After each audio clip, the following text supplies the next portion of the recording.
This right here is the exit sign that I currently have installed in the S.E.R. I like exit signs and emergency lights, so when we were building the garage and none of the drywall was here, I made sure to put a back box up there with 120 volt AC power to it, and that way I could install a professional exit sign or emergency light up there if I wanted to, and that's what I did.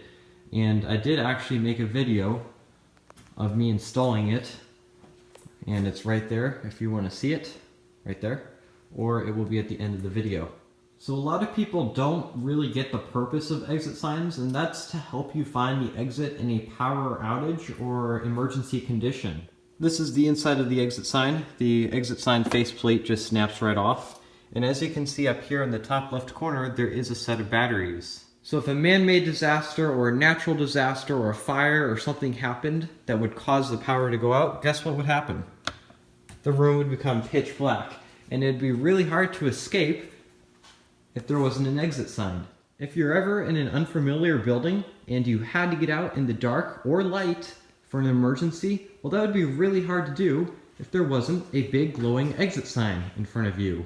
So what are these two big lights on the sides of the exit sign? Well, some exit signs have a feature where if the power goes out, not only will you be able to find the exit, but those two lights will also turn on and you'll be able to see. Let's simulate a real power outage.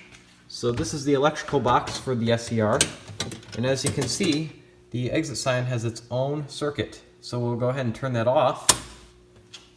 And as you can see, the exit sign is still illuminated and the lights just turned on. So now we're going to go ahead and turn off all the lights to see what it would actually look like in a real power outage. So as you can see, the exit sign is on, and here's the garage. Now my camera does not do that well in dark conditions, so I'm going to go ahead and turn up the exposure a little bit right now. And as you can see, this is kind of what it looks like in real life. Check it out. I'm able to look, and I'm able to see, and I'm able to walk safely to the exit. As you can see, I do have some other exit signs and emergency lights in my collection. So I'll occasionally be switching out the exit sign that's in the S.E.R. and I'll occasionally make a video showing you what unit and model that I have up and its features.